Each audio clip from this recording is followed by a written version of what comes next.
Welcome back to the Solid Verbal Boys and Girls. My name is Ty Hildenbrandt. That fine gentleman over there is always the one, the only, still the incomparable Dan Rubenstein. Sir, welcome back to the show. How goes it? It goes really well. This is one of my favorite annual episodes that we do because what is more college football than what we are going to do today?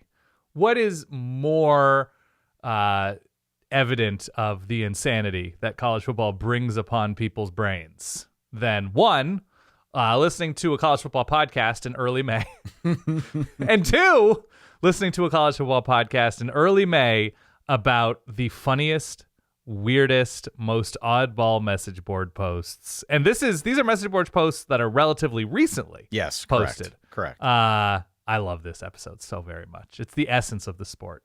It truly is. We did a bonus episode out on our Patreon at verballers.com. This is not so much a plug as it is just a comment. Yeah.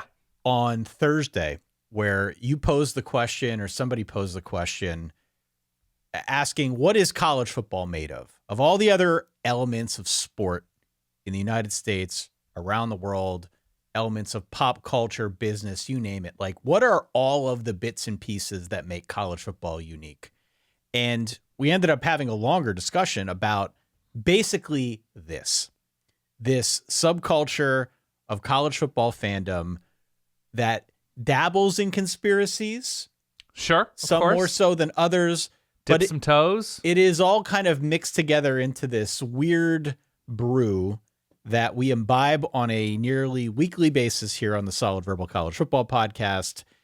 Today we are going to talk through some message board postings that have been put out there into the world by our good friends over at Message Board Geniuses. They are on Twitter at Board Geniuses. We are not taking credit for any of their work. No.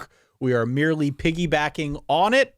And we are celebrating their aggregation, are we not? And celebrating it, yes. So yeah, this is aggregation inception. And one of the great things we should note at the top here is on any college football message board that you will ever come across, you will see topics that are like, what do we think of this defensive coordinator? Or what game scares you the most? Or is recruiting going to take a step up in July? You know, like every sort of micro issue or topic within team fandom.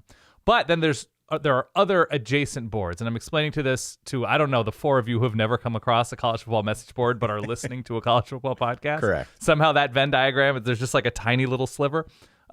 But there's always going to be like, I think they're usually called OT boards, right? The off-topic boards. And there's like politics or family or food.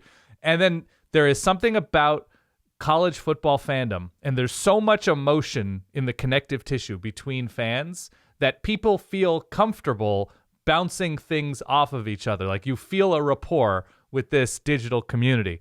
This is not me looking down at all. I actually think it's healthy to find community. In person, preferable, I would say, but digital community can also be quite valuable. And you will just see posts like, hey, quick question. What does anybody here do about like particularly aggressive toe fungus? Like, and it's just like throwing out personal stuff, throwing out things that you wouldn't think that would like come up on a college football message board. And then you'll get responses like, hey, if you go to Walgreens, look for this and like trust it. Or like my doctor actually said, you need to go see a specialist. And like everybody's very earnest on these boards. And all of these posts that we're going to go through, college football and otherwise, I believe actually like come from a pretty earnest place because it's April, it's March, it's May. There's nobody trolling, nobody who has the wherewithal to say, this is when I go on and make something up completely ridiculous in May. Yeah. Like the emotions get the best people in September. But right now, yeah, this is what's believers. Really, truly weighing on people's minds. These are the true believers that are posting in early May. And I love it. And throughout the month of April. We've joked on this show more times than I could ever count how this is the especially dead period of college football, right? Yeah, after the draft, before we start getting into, schedule previews and the summer months when things really start to pick up. Right about now is that soft underbelly of college football content where, frankly, it's a show like this or an interview or nothing else because there just isn't news. Thankfully, it's good to get a little bit of a reprieve from the news. It feels like every time we open up our phones these days, there is something new that maybe troubles us on the college football front, be it roster construction in one place or rules in another. Lawsuits. The purpose of today is to dabble in none of that stuff. Well, tangentially, perhaps. Yeah, of course. But we're going to go through some of these, again, message board postings that have been brought to light by our good friends over at Board Geniuses. Go and check them out on Twitter. Sure. Okay. Before we go any further, hit follow, hit subscribe, wherever it is you are consuming this podcast. It helps Dan and I grow the show, grow with respect to rankings and algorithms and all that jibber jabber that nobody really cares about. Hit like, hit subscribe, hit follow, whatever it is you can click. Do that for us. We'd appreciate it. And one more time, verballers.com. That is our Patreon, where you can get ad-free episodes, bonus content, access to our community out on Discord, and much, much more, Dan. Yes. Shall we dive in? Let's. So you're telling me there's a chance? Yeah! Yeah! All right. Yes. What are we hiding? What are we hiding? A Florida fan wants to know what Billy Napier is hiding. Oh, yeah. Was rewatching Ted Lasso and got to the episode where he lets the fans start attending practice. After 2 seasons of hiding practices, and I admit he's not the only coach, what does Billy think he's gaining? To say that we've been able to surprise people with our scheme or game plan is laughable. Why can't you, he's speaking directly to, I guess, a Florida beat reporter here, why can't you or the rest of us watch a practice and not just 10 minutes of nothing? Does he think he can lose worse than he has? Yeah, so the tension here is obviously between Florida fans and Billy Napier. And right. It's no secret as to why Billy Napier is going to start the 2024 campaign as one of the most prominent coaches on the hottest of seats. And to boot, Florida has a particularly brutal schedule. It is tough any way you shake it. I called it out a couple days ago, made a video that I posted online, but Florida opens its season at home against the Miami Hurricanes. So in-state rivalry right out of the chute.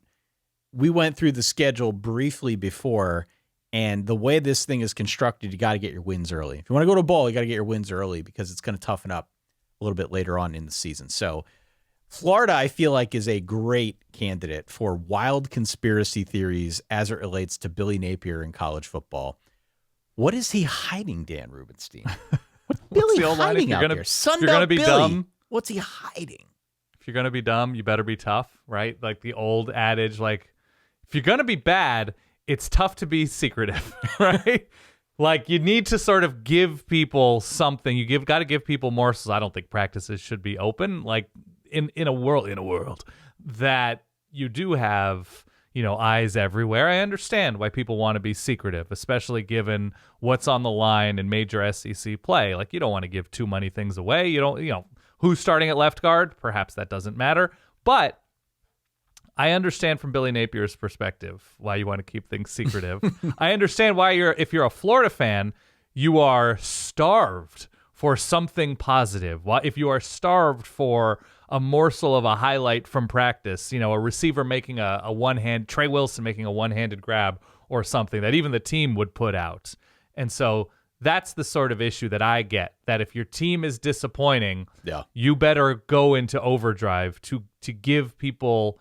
You don't need to give people fluff or positivity, but a little bit of access to get people excited and energized and electrified during the off season. And so I enjoyed the Ted Lasso. I didn't watch the final season of Ted Lasso, by the way, so I don't know how secretive Ted Lasso was with his practices. Yeah, well, last season's a separate conversation from the first two, but I get where fans are coming from. I mean, you want something positive. You want momentum that you can build on in the offseason. I think what we saw to DJ Lagway was very promising, right? In the spring game, that gave Florida some hope, some momentum, some feeling of momentum.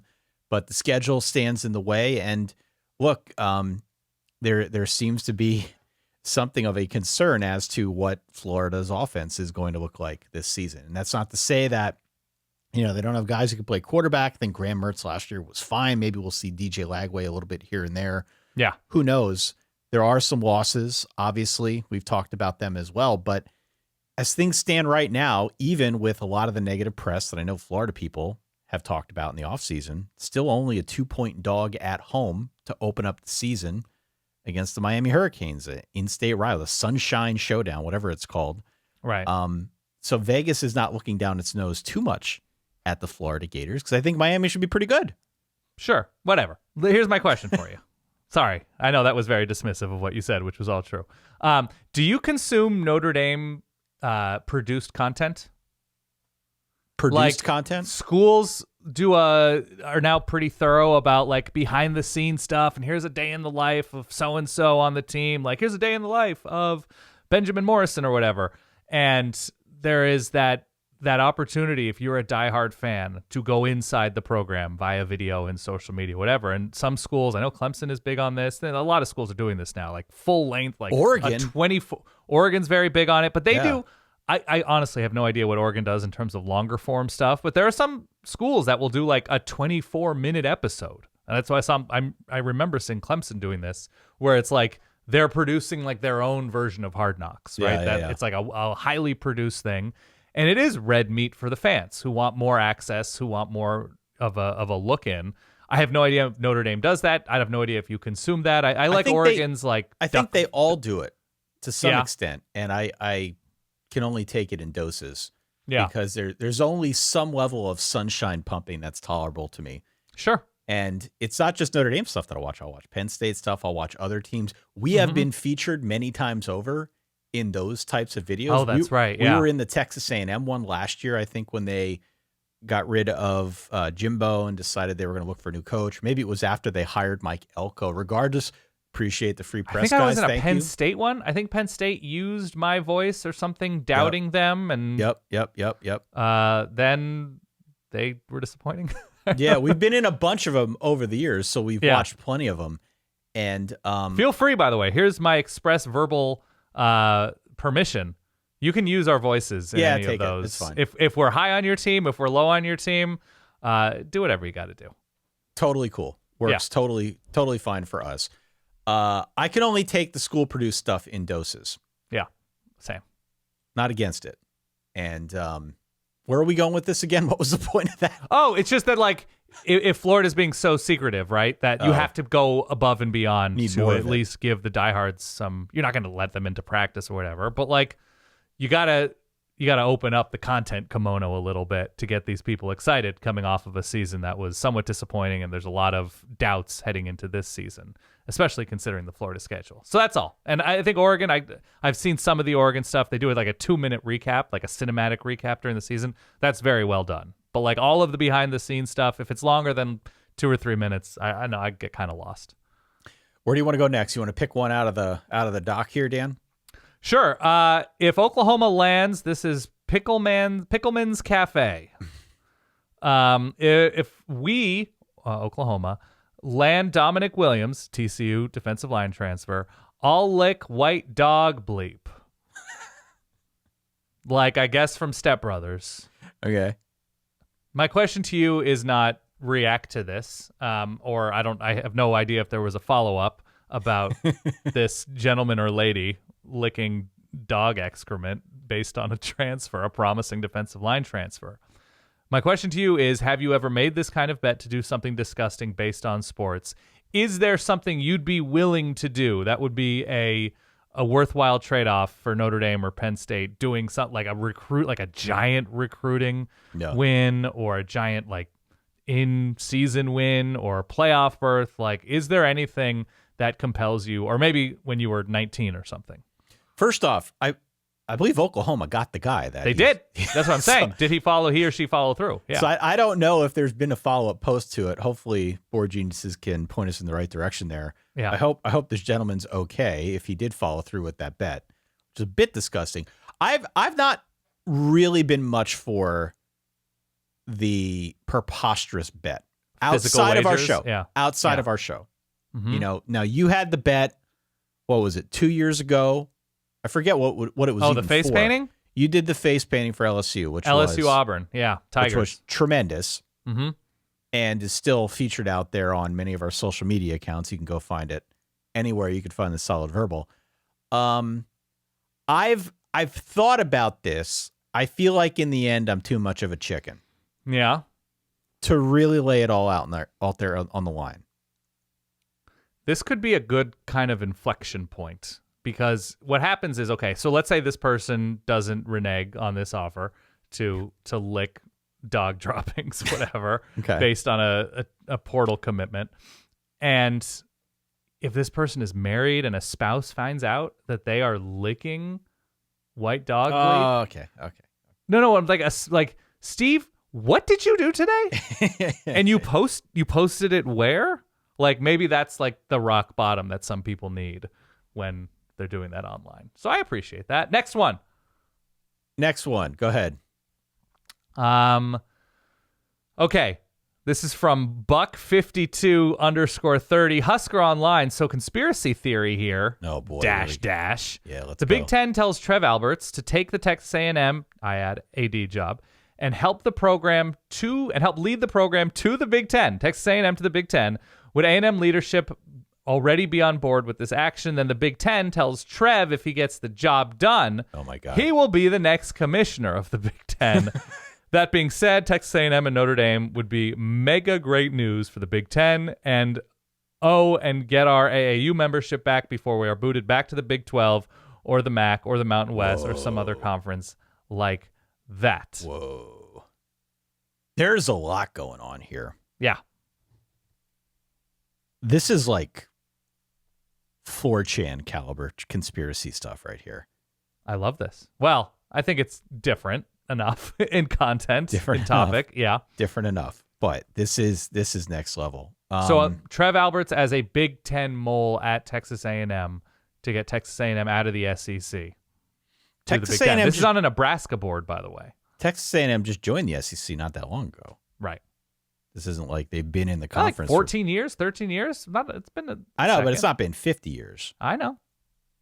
So he's saying, all right, so Trev's going to go to take the A&M AD job, going to be the mole, going to move them over to the Big Ten. And then here's the problem with this. Trev Alberts has no say in whether or not a team leaves conferences. He might have input, but ultimately that's a president's decision, right? So unless Trev Alberts is playing some sort of Game of Thrones and will ascend to leadership, true leadership of Texas A&M. I'm not asking for a counterpoint to this insane post. I just want your gut reaction. I mean, I love the energy of it, of course, as I do most conspiracy theories, most of the non-problematic ones anyway. Yeah. But would you like Texas A&M in the Big Ten? Would they be an asset to the Big Ten? Exactly. Exactly right, Ty. I think Texas would. I think Florida State would. Texas A&M and Notre Dame, who are playing each other this year, right? First week of the season, yeah. First week of the season, Texas A&M and Notre Dame, bringing Texas, the state of Texas, bringing the South-ish into the Big Ten. Why not? Why not? I don't think it's Trev Alberts doing it, like you said, but nothing matters, Ty. Nothing matters. Everything is chaos. Texas A&M to the Big Ten. I'm ready. Well, I mean, if Oregon and Washington and UCLA and USC can go to the Big Ten, clearly geographic footprint matters not. Doesn't matter where you're located, the Big Ten's probably interested. The SEC, if only because of its name, right, maybe anchored a bit more to teams in the general Southeast region. But even that has kind of expanded as time has gone on. It doesn't, like, I understand that this is all being driven by money. For the life of me, I still can't get past the whole geography thing. And sure, I know college football has moved past it. I have not. It still feels really weird to me. It's going to feel really weird this year when Oregon and Washington are playing in the Big Ten. I'm just not going to be able to get over it. We've used the analogy before, but it's like when Major League Baseball teams switch leagues. Yeah. And I've still not figured out who's where. I've been a baseball fan my entire life. It still confuses me to this day. So, I guess college football has gotten to the point where they're living in a post-geography conference world. But for me, no, we can't do this. We can't. I appreciate the energy here, but no. It's a little like if the Kansas City Royals announced they were joining the KBO. the Korean Baseball League. We're like, it just actually makes more sense for us at this point. They get a great deal, a sweetheart deal to join the KBO. South Korea is expanding to the Midwestern footprint. But here's where they get you with off the wall ideas like this. Yeah. There is a shred of truth in it, and that is that Notre Dame would be mega great news for the Big Ten. Yeah. Of course it would be, right? People have been saying that for decades, myself included. So at least it's grounded on that front. Although I don't know if A&M and Notre Dame are going to be the targets, the next targets for the Big Ten. It could be Florida State, Notre Dame, but no. If Notre Dame were to join the Big Ten, at that point, who becomes the most self-important fan base? Is it Notre Dame's or Michigan's? Like, who is the alpha in that conversation within the Big Ten? It's hard to argue Michigan after they just won a national championship and won the conference 3 straight years. Right. Also, I would contend that... I'm saying, regardless of winning, just DNA-wise, which fan base do you think is the alpha in that conversation? You're closer to this than I am. I think it's still Michigan. You think it's still Michigan? I do. Yeah. You think Notre Dame's been humbled enough that there's a faction of the fan base that is just sort of like, let's do something before we go full Michigan? You think that's... I mean, it's just been forever since Notre Dame really won something. Let's be honest. So, but we're still talking about the only meaningful independent program in America. Apologies to, I mean, I'm biased. UMass, I recent can't. Ones. Yeah. I'm biased. Don't ask me. I can't, in good faith, say it's Notre Dame over Michigan because I've read the Michigan emails. I've taken the Michigan arrows. For me, it's the answer is Michigan. Okay, fair enough. The other thing I enjoyed about this specific post, the second line, then the Big Ten tells Trev Alberts if he gets the job done, he will be the next commissioner of the Big Ten. Okay. So when you unpack this, the Big Ten could just hire Trev Alberts to be its commissioner if they really wanted. Also, if the Big Ten really wanted Texas A&M, then they could invite Texas A&M. Now, obviously, you got to back channel it, whatever, and you'd have to make an appeal. You'd have to make it more appealing than what the SEC is offering. But it's not like the one man who controls this. Yeah. Recent Nebraska athletic director Trev Alberts. One thing I've been thinking a little bit about lately. Yeah. Just because it seems as if there's this turf war over the last few seasons between the Big Ten and the SEC, both of which trying to wield their influence, whether to shape the playoff or the way that revenue is distributed, NIL, you name it. These are really the two top dogs in college football. This is no secret to anybody listening to this, of course. I wonder how far we are away from some true turf war style stuff where like Tony Petitti goes to try and steal Missouri or Greg Sankey decides he wants to try and pick someone off from within the Big Ten and bring them down. Like, I don't know who those targets would be, what that would look like. I remember around the time that all of the Michigan controversy was circulating earlier, earlier last season, whenever it came out, I remember there were some folks online talking like Michigan's going to join the SEC, like that type of logic, right? Playing into what's already an ongoing battle between these two conferences. Maybe the next front for the war is a school like a Florida State or a Notre Dame. I can't imagine Notre Dame joining the SEC, but okay. Maybe it's something else altogether, but I feel like that's where the battle goes next, if only because we haven't seen it yet. Right. Yeah, I don't know if it's an SEC team jumping to the Big Ten or vice versa, but certainly with the ACC's current affiliation with ESPN, it feels as if it would be pretty major if the Big Ten were to somehow aggressively go after an ACC team. So whether it's, North Carolina, Florida State, Clemson, whoever, right. That's the sort of Cold War right now. Well, and, we talk a lot about the Big Ten and the SEC, of course. I think that masks the fact that the true turf war is between Fox and ESPN. Correct. Oh, absolutely it is. Right. It's not a conference thing as much as it is a bankrolling thing behind the scenes in the networks, which, again, no secret to the people listening at home, but that's just where we're at. Here we go. This one out on our good friends over at USCfootball.com. This is so good. There's so much here that I've seen. Continue. How does Oregon keep getting away with this? They literally have 100 players. The Big Ten needs to step in because this is crazy. No one has even hit the portal. it's unfair to every other team playing. Forget the aspect of scholarships. Why are these kids going for this without leaving? They all must be losers with the apostrophe in the wrong place, of course. Not even needed here, really.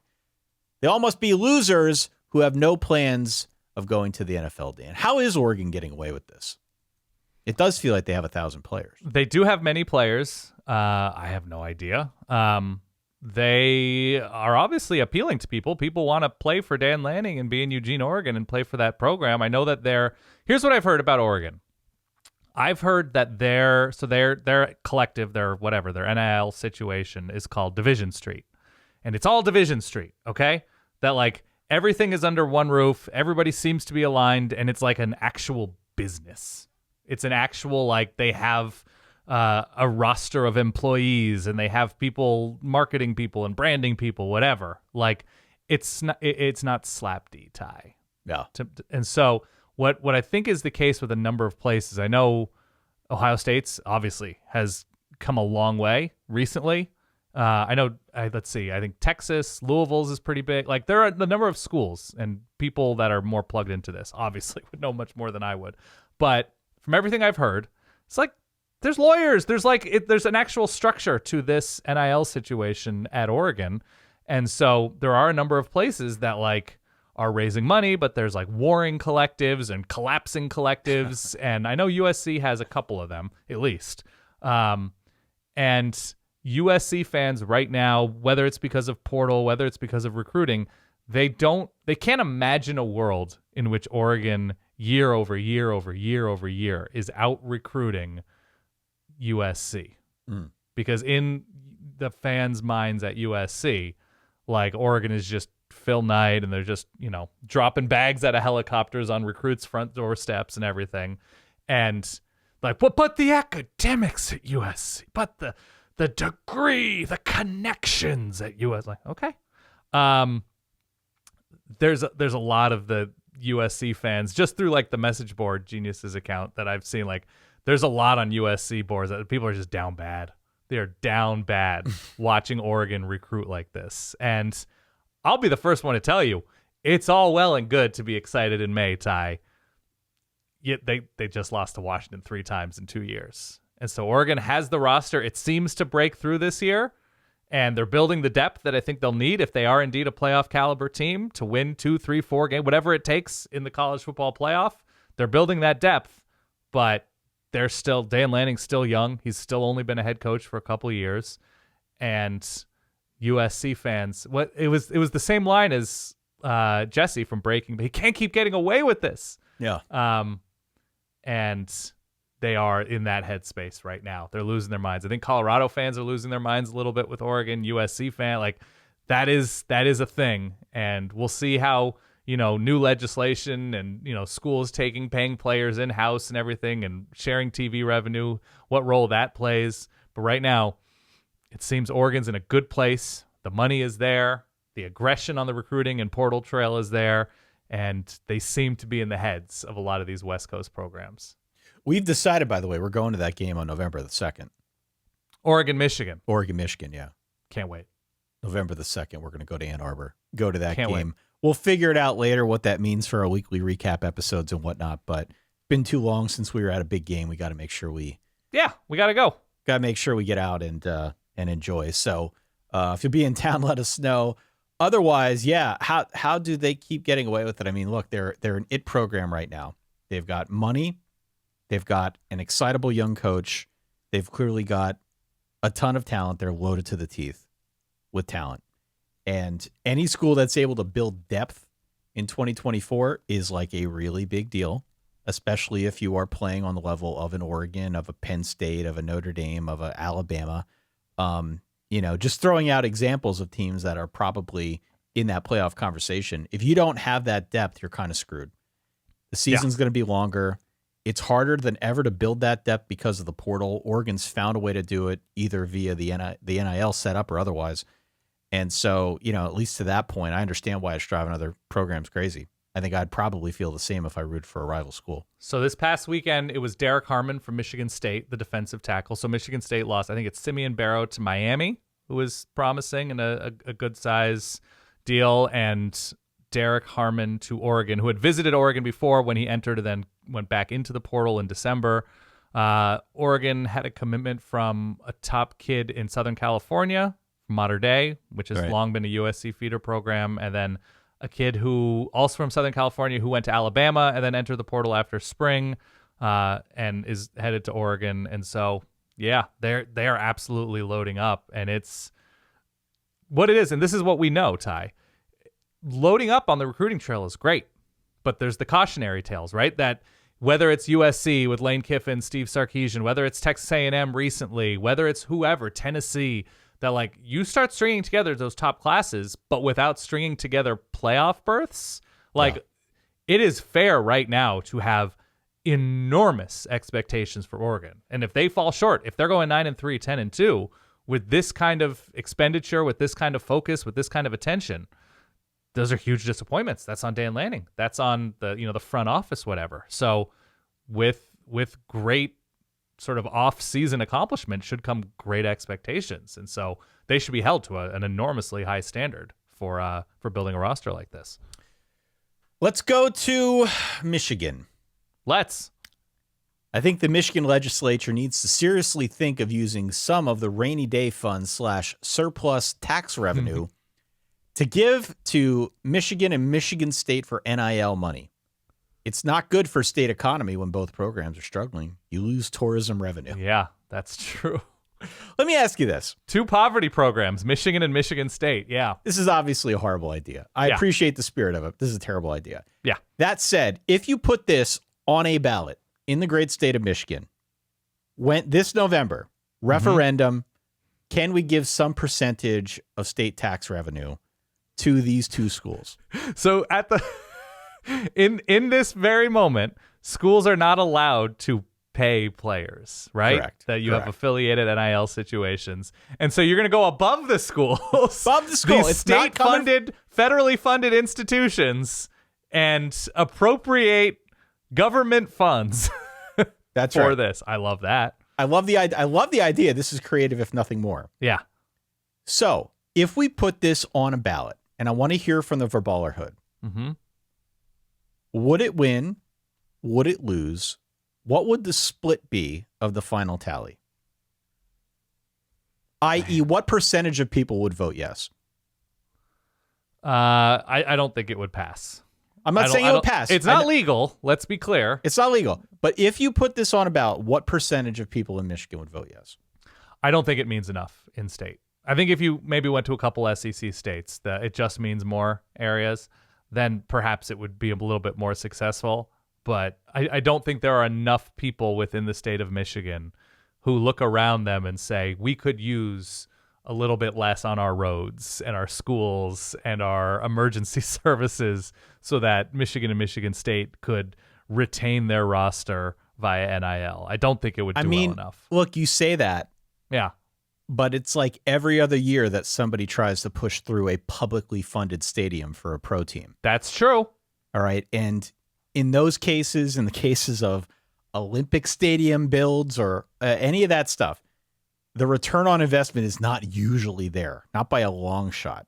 But time and again, it is still sold to the general populace as something that would be good for them, for the local economy, for jobs, for whatever. Data doesn't really suggest that, but okay. I was going to say, at least like the selling point with a stadium and we're revitalizing downtown and it's a whole experience, but like keeping a linebacker in town who might be getting portal interest from bigger schools, you know, if Michigan State would be losing a defensive lineman again to like Oregon or Miami. Like there's not a lot of evidence that that is going to stimulate the East Lansing economy. Would this get to 20%? Would 20% of the voting public vote for this? No, just because I don't think enough of the voting public understands NIL, and like I just don't think it's 15%. Would 15% vote? I think it would. I have no idea. 7%. I will say 7%. Under 10. Well, so you have to take the people that understand NIL, understand collectives, understand where the sport is right now. So you have whatever percentage of fans that is, and then you have to find the percentage of those people who say, yes, we have reached this point where we no longer have confidence in donors and collectives, whatever, to do this. So this is the last resort answer. And also, like, is there enthusiasm in the Michigan fan base right now for this after a national championship? Like, so you're already probably losing a bunch of Michigan people. You're already probably losing a bunch of Michigan people who think NIL stuff is unbecoming and wrong for the sport. And, you know, the capital R right way of doing things. So you're losing a ton of Michigan people already. Michigan State people, this is a fan base. They've been to the playoff. Didn't score, but been to the playoff. Right. That's correct. I fact-checked me on that, Ty. But, yes, you have Michigan State people who now are looking at the success of Michigan, who are looking at the continued growth of Ohio State, who are feeling lost in the sea of college football and in the Big Ten. Man, you can get 10% of the people to vote for anything. I would go. Well, then but you also have people, voters in Michigan, who went to neither school and don't care about football or Michigan State at all.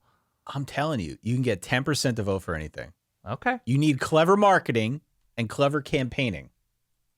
You can get 10% of people to vote for anything. Okay. So I guess my specific question to the Verballer Hood, over under 10% if you actually put this on a ballot come November. I don't think it has a You're chance. saying under. I'll say, I mean, it might just get to 10%, but I'm saying over. Right. Okay. Great question, though. Thank you. Okay, where do we want to go next here? Let me see. Do you want to go to Taylor Swift? Do you want to go to Swingers? Where are we going? Let's do Colorado, okay? Okay. Now, in my no buff November in May? Yeah. Full disclosure, Dan is on a bit of a Colorado sabbatical at present. Yeah. I'm on a diet. You're taking the month of May off from Colorado football, from Deion Sanders, from Coach Prime. Believe me, there will be plenty of opportunity the rest of the year to catch up whatever you miss. But for the purposes of this episode, just because we like this post from Buff Stampede, S2S Buff says, I hate to say this because their fan base is filled with D-bags, but I feel like we might be in a similar situation to 2022 TCU. Those fans talked like they were Alabama rolling into Boulder on opening night.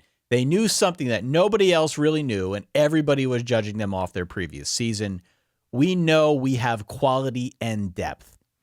Do they? Not sure. But nobody else is paying attention. Also, probably not true. We are absolutely going to surprise people this year. Okay. That is the full post, Dan. Okay, so let's talk about the TCU element of this. Yes, please. Okay. Do we think, so TCU coming off of 2021 in this instance? Correct. So TCU fans. New coach in Sonny Dykes, who had, I think, success at SMU against TCU. TCU in 2021. Okay, so they go 5-7. Gary Patterson leaves a few games into the season, leaving them with an interim situation. TCU loses to Iowa State 48-14 to end the 2021 season. They lose to Oklahoma State on the road 2 weeks before that, 63-17. They beat Baylor. That was like a Chandler Morris game, I want to say. He comes in relief. Right. Beat Baylor, who was at the time number 12 in the country. There is not a single reasonable TCU fan who entered into the 2022 season feeling good, real confident. Everybody was surprised at TCU. Less so as the season went on, less so as they saw Max Duggan become an absolute warrior for the Frogs, but nobody went into that Colorado game. TCU wins, again, 38-13, and Chandler Morris gets hurt in that game. So nobody went into that season thinking Chandler Morris is our guy and was proven right because he started the season as the starter in 2022. So I got bad news. I think this is a misguided message board post, Ty. I'm going to be honest with you. I think it's a little misguided. I don't think it's truly apples to apples. I don't. Right. The quality and depth argument on the Colorado side of this is also a bit of a question. Yeah. Now, look, I happen to think, despite the news stories that are out there, I believe, at least I want to believe, that Colorado is going to be better this season. Okay. I think they have to. I think they have to be better. I think they know where their deficiencies are. They added some beef up front on the line. Offensively, we'll wait and see. They lost Dylan Edwards. There's a lot in flux, just given the way whatever they added. Dallin Hayden. Yeah, there's players there. Yeah, there's a lot going on, but there's still a lot there. So I think they'll be better. The depth side of the argument, you lose me, because I don't know if there's a whole lot of depth at Colorado at this point. It seems like it's very paper thin, which is a problem later in the year, but okay, that's just me. I have been paying attention. It seems like that's the problem. I don't disagree that they may surprise some people this year. I'd like to see that happen for their sake. I also agree, though, that this is a little bit misguided, Dan. I don't see TCU when I look at Colorado this year. I see Texas Tech 12 years ago when they were playing one side of the ball and not the other. And we kept waiting for them to break through and be a little bit more well-rounded, and it just kind of never happened. They were a fun offense. They weren't a good defense. Their games were more than not shootouts. And that was fun. That was entertaining. But you didn't go into those games expecting that Tech was going to come away as like a 10-2 team. You expected 7-5, 6-6, and that's often what you got. Now, maybe I'm selling Tech short. I'm not meaning to do so, but you get the point. That is what Colorado is right now. And I will happily be proven wrong on that. But until we see it on the field, there's a lot of ground they need to make up, Dan, from what we saw last season. This is not a well-rounded team. They certainly have some really exciting pieces. Shador is going to be a first-round pick. Travis Hunter is going to be a top 5 pick. There are clearly guys in this team who are very, very talented, but I got to stop short of anything more because I want to see, in reality, when they actually get there out on the field, what this offseason transfer rebuild, whatever has done for that roster. Okay. Here's the line from this post that I keep going back to when I read S2S Buff. Yes? Yes, S2S Buff. Those fans talk like they were Alabama rolling into Boulder on opening night. All right. In 2005, Gary Barnett after the 2005 season, was let go after going 7-6. Okay? Fact check me on that. 7-6, 7-5 regular season. Finished first in the Big 12 North, lost in the Champs Sports Bowl. Okay? Yeah. 2005, simpler time, pre-solid verbal. Do you know how many full winning seasons Colorado has had since going 7-5 regular season that year? One. So, do you know who rolls into Boulder thinking they're everything and they're going to smoke Colorado? Every team for the last 19 years has rolled into Colorado confidently because all Colorado does is year after year after year after year, coach after coach after coach, is throw up L's. Okay? Yeah. They're a losing program who does almost exclusively loses college football seasons. Okay? So, rolling into Boulder thinking you're Alabama is not limited to the 2022 TCU squad, but Oregon, USC, UCLA, Washington State, Arizona State, Utah, new Big 12, whoever it is. You should roll into Boulder thinking you have an excellent shot to win because recent history suggests no matter who the coach is, people roll into Boulder and win. Yeah, and that's TCU fans, even coming off of a disastrous season, even with a new coach who they would have no idea, even with a new starting quarterback, even with all that was new, they're not douchebags for doing that. That's history suggests that that's the actual correct move. I was going to say, this is not a Dion argument. We're not even mentioning Dion's name before this because the proof's kind of in the pudding. This is also pre-Dion, right? Pre-Dion, yeah. Carl Durrell's final season. It's been a bad program for a while, and that's why I actually kind of commend them for going out to get Dion. You need to kick up some dust. If you got to try something different, you've been trying the same thing time and again, it hasn't worked. I don't hate the move to get Dion. I still don't. I mean, the press hasn't been great, but let's give him more time, see what he can do if he's trying to do this a little bit differently. Yeah. There is a lot, though, that I would argue in this message board post, to say the least, okay? Yeah, but I love the idea. And I God bless Colorado fans. They've been through a lot. I love the idea of how dare you come to our town and our stadium and feel confidently that you are going to win a college football game of all things. I love that. That's great. All right, where do we want to go next here? And that's with all due respect to Laviska Shenault, who I love. Laviska Shenault, we love Laviska Shenault. Yeah. All right. Taylor, what's this on? What's this message board on, the Taylor Swift one? It's CB. I don't know what I think Cougar board? Is this BYU? Taylor Swift, Tortured Poets Department. I feel bad for those poets that had to listen to this garbage album and try to give it a positive review. I've heard 4 songs on the album, enough to know it's absolute crap. She's not an artist. At some point, she may have been, but as of now, she has nothing of value to contribute to the world, and the songs reflected it's trash of the lowest type. There's a lot of animosity here from somebody named Mark Spector. By the way, more upvotes on this board than down. We got 4 thumbs up, 5 happy faces, 3 eye rolls, and 1 thumbs down. So right now the score 9-4 in favor of Mark and his view on Taylor Swift. A bit of a mixed review on the album. I have not seen Mark's write-up anywhere online. I haven't seen his official review. But this is that like off-topic thing, right? This is the like people feel comfortable sharing with their community. Have you listened to the album? Like 3 or 4 songs. And I like Taylor Swift. I've listened to a few songs just because I don't really sit and listen to anything album-wise. I listen to whatever Spotify tells me to on my Discover Weekly or whatever, my day list. And then whatever my kids want to listen to in the car, which, by the way, is now Taylor Swift creeping into the rotation. The kids are entering the culture. 5 and 3. Yeah. Whoa, damn. It's right now the rotation of the songs they like is Cruel Summer. Okay. Blank Space, Shake It Off, Style. I'm probably shaping their interest via 1989, which is where I still go back to with good one. T Swift. I haven't been able to get into the like last 5, 6, 7 years, like Folklore, Midnights, all that kind of stuff. See, this is a point of contention between Solid Wife Kate and I. But I'll say, and I understand why. I'll say, I don't think it's bad. It just I haven't attached myself to it. I listen to it and I think that's pretty good, but I don't come back to it. And so I don't know, whatever it does or doesn't resonate, like I think it's pretty good. I don't know. Sometimes you just go back to the earlier stuff because that's what got you into that music in the first place. This could be maybe a lot of Moody Taylor in that stretch. This could possibly be the most contentious part of my marriage right now. Yeah.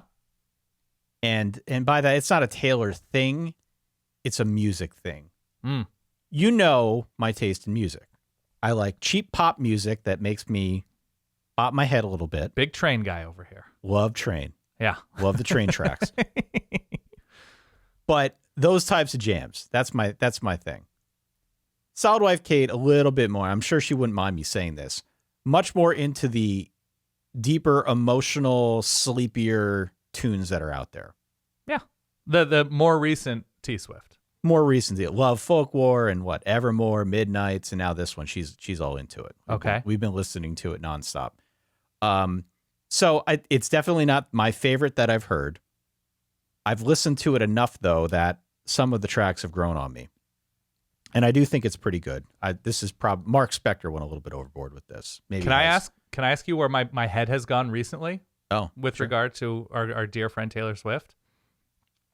I hope it works out with her and Travis Kelce. Our dear friend Taylor Swift. Yeah. She's been on the podcast many times. She's from PA, right? She's from 20 minutes down the road. Yeah. So she's local to you. Yeah. So I'm rooting for her and Travis Kelce. I have nothing. He just seems like a likable dude to me. And so I'm worried what happens if they don't make it. I'm worried if he's going to, because he just seems like a very earnest guy. I don't know him. Maybe he's not. He seems like a pretty earnest guy. Like, what's going to happen to his game? I know he's older now. He's sort of an elder statesman of an NFL tight end. But like, is she gonna trash him? And maybe he'll deserve it if it goes sideways. But like, or dear Travis? Kate tells me that she didn't really trash the last guy. Oh, really? She didn't. Two guys. I don't know. Maybe Kate just doesn't fully know how to decipher. No, well, she knows way better than I do. Oh, well, me too. But yeah, she kind of trashed one, but didn't trash another guy that folks were expecting she might trash more. I wish I could remember the name. I caught a starting Joe line Joe Alwyn here. I'm looking it up. Joe Alwyn, that guy. Not built like Joe Alt.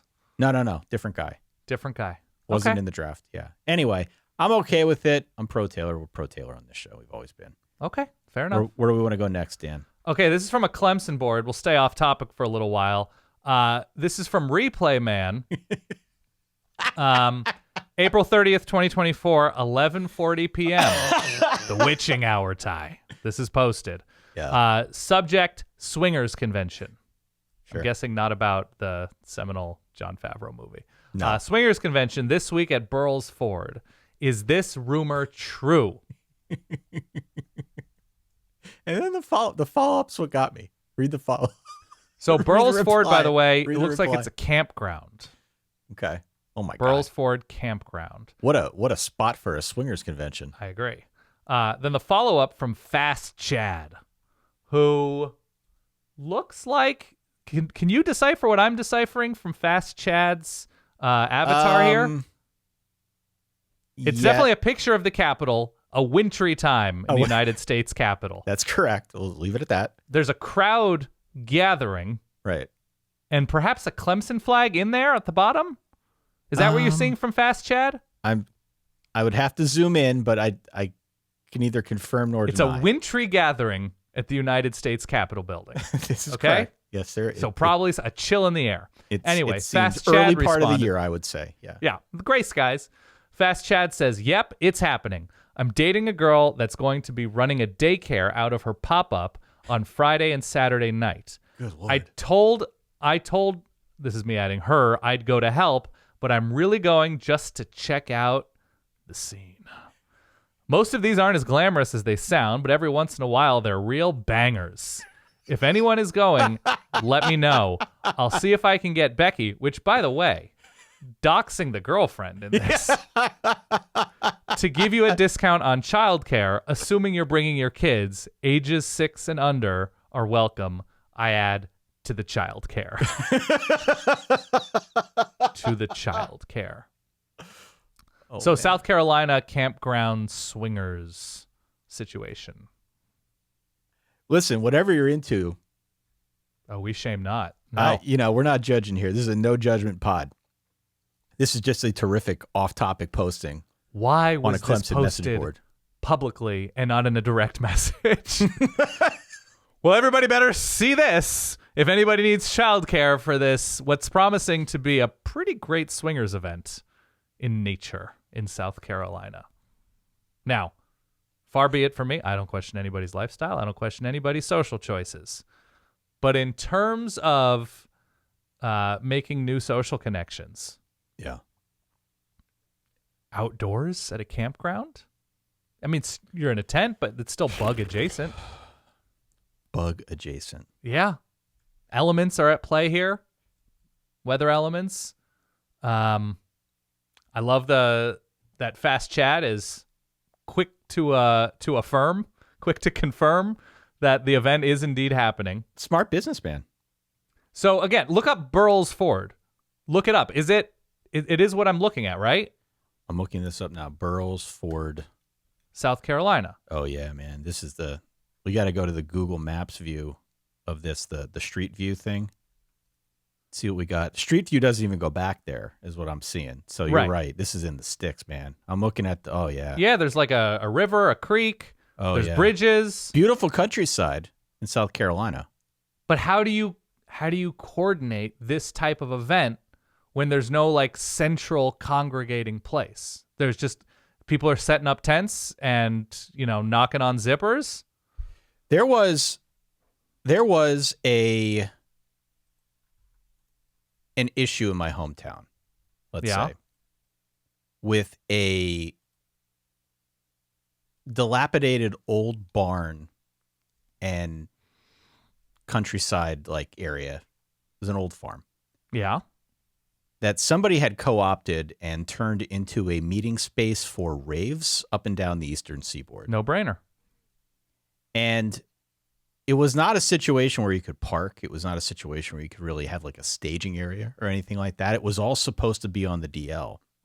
And so you had a lot of like ride sharing. This is like pre-ride sharing, but a lot of people finding ways to communicate online, sharing rides, going to a drop-off point, a rally point, being shuttled by somebody else, all kind of in the name of trying to keep this under wraps. All in the name of dropping that big nasty beat, Ty. That's right. Where's that drop? The big nasty beat. Yeah. I'm not sure if this is one of those situations or how exactly you go about getting folks organized for something like this. My hunch is that there's a private Facebook group somewhere. Of course. That's how these things kind of see the light of day. But I'm looking at this picture. Somebody's dropping a pin on specifically where this is happening. Somebody is sharing an iOS location. Yeah. I don't know if I'd want to go to this. But look, here's the advantage, right? You're sort of outside the watchful eye of Johnny Law if you're going to a campground, right? You're not at a bar. You're not at some sort of event space. You're not at somebody's house making a bunch of noise and the neighbors are getting involved. You're sort of away. And so if you're really going at this in an aggressive, like, community way, everybody's being safe. Everybody's asking for the correct permissions, right? Then it does kind of make sense. Man, what's the line look like at the childcare place afterwards? Yeah, that's my question is, like, what kind of setup do we have for the kids off to the side here? Campground. It doesn't seem ideal. I have many questions about this gathering. Why don't we close it out with this one? Just get a babysitter at home, everybody. Yeah, just get the baby. Dan's done it many times over. Yeah. Before he goes to his swinger conventions. Yeah. Dogs 24/7. Stetson has a better NFL career than all 6 of the quarterbacks taken tonight. I believe this is some sort of prediction. Yes. Yeah, I think so. Stetson Bennett. Did Stetson Bennett see any snaps last year? Stetson Bennett NFL stats. I don't believe so. I think he went plays and for the Rams. Some mental health. Yeah. Did he go to rehab? He went away for a little bit to better himself, which I tip my cap for. Tip my cap to. It does not look like he has any available stats for the Rams. So I know Matt Stafford, I think, asked for more money. He asked for a negotiation situation with the Rams. I don't know what has happened with that, but Matt Stafford's certainly not young. No, not. I mean, he's sort of in the twilight of his career. Has been beat up. Point. Yeah. Has missed Currently some time. on the Baker Rams Mayfield was roster. signed a couple years ago, right? When Matt Stafford got hurt, he came in near the end of the year. Yeah. Well, Baker's now with Tampa, but I know, but I'm saying, like, they rely on backup quarterbacks relatively recently. Yeah. Sure. So right now, if you're looking at the Rams depth chart, Matt Stafford is your QB1. Jimmy Garoppolo, who I think is now suspended for some period of time, is the 2, and Stetson Bennett's the 3. So it's not out of the question that Stetson Bennett could get a run at taking a few snaps in the league. It just feels like the first 2 games, Jimmy Garoppolo. Yeah. Yeah, it feels like it's a very limited window to do so. Mm-hmm. And it feels like there is enough ammo on the field if he does get in there, that provided he's not a total disaster. I mean, they've got great receiver talent in Los Angeles. Yeah, Cooper Kupp and Puka Nacua. Yeah. Cooper Kupp and Puka. They've got Kyron Williams, former Notre Damer. Blake Corum. Is he having a good career? I don't know. Kyron Williams had a great year last year. Oh, great. Blake Corum just drafted into the league. We'll see what he brings with him. I mean, I think by and large, the Rams are a pretty good team, not an NFL analyst. So it stands to reason that Stetson Bennett, having maybe been in the system a year, knows the offense, has weapons around him, could come in and be successful. To say that he's going to have a prolonged NFL career, though, I'm always hesitant to call that out for quarterbacks under 6 foot tall. Right. I think he will have a better NFL career than one of these quarterbacks. How about that? Not all 6. Which one? I just think because of not an NFL analyst, which has become abundantly clear. Playing for Sean McVay, having that kind of receiver talent, creativity on offense, running backs, whatever, that he could flash for 4 or 5 games in a relief role, and become an attractive free agent or something down the line, or a trade candidate. If like a quarterback gets hurt and the Rams are sitting with a really promising backup quarterback, sure. Which of the 6? Well, I was going to go through. So, like, you wouldn't take him over Caleb Williams, I'm assuming. I have no idea. Again, I don't know anything about the NFL. Neither do I. Play the game. Humor me. No, not over Caleb Williams at the moment. No. Jaden Daniels. Oh, it would be Bo Nix or Michael Penix to me. I think it's Bo Nix. I think Bo Nix is the obvious one. Bo Nix at least has a good quarterback coach in Sean Payton, I think. I don't know. And I always appreciate teams playing at altitude. The Penix situation is just weird. Penix might not even play, man. Right. There's a chance he For a never while. plays. He never plays. Yeah. Right? Because they signed Kirk Cousins. They gave him $180 million. He's going to be the guy. Like, he'll be Jordan Love and sit for a long time. The problem is Jordan Love was younger. True. And by the time Penix would play in that setup, he'd be like 27 years old. Yeah. Which is clearly not where the league is at nowadays. Doesn't mean he couldn't be successful. Just would be a bit non-standard given where things stand right now. So I would like to see Stetson Bennett play in the NFL. So would I. I would really like, and you know, when he was in college, so much of the conversation about Stetson Bennett was around who else should Georgia play at quarterback instead of Stetson Bennett. And it took a while for many of us, maybe not Georgia fans, but many of us on the outside, to come to grips with the fact that, like, this dude's just going to be the quarterback, and he's really good as a college quarterback. Full stop. He was very, very good. He's going to go down as one of the greatest ever, certainly for Georgia and the SEC or whatever else. And so it's guys like that have, I'll say, a little bit of a Tebow complex in that they were interesting players in college for a multitude of reasons.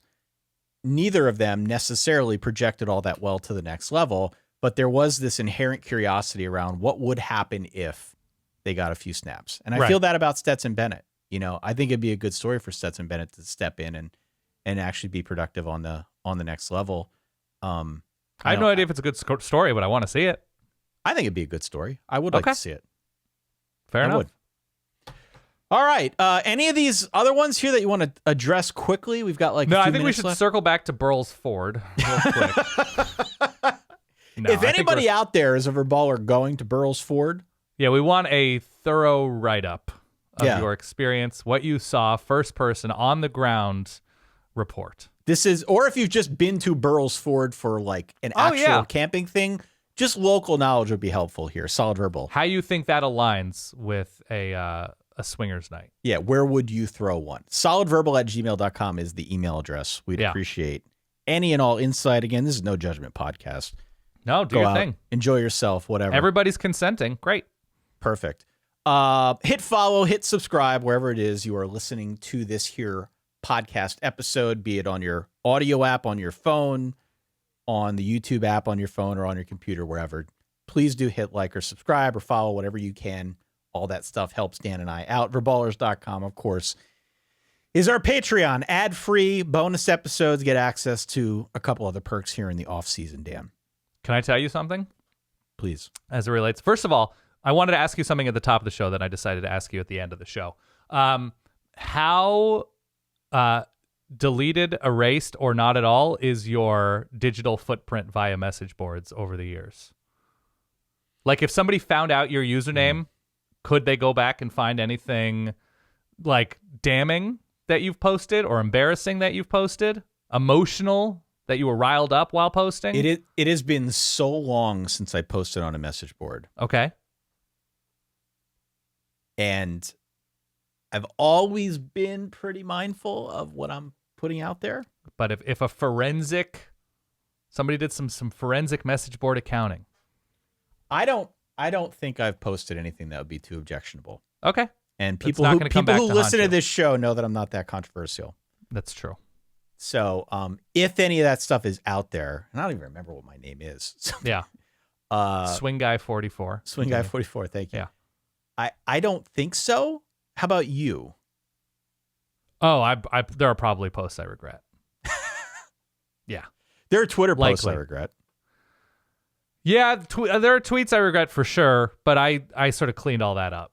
Like, I just at some point figured, like, why do I need tweets from 2013, good, bad, meaningless? Yeah. Just like floating around. Like, it doesn't seem like there's a reason.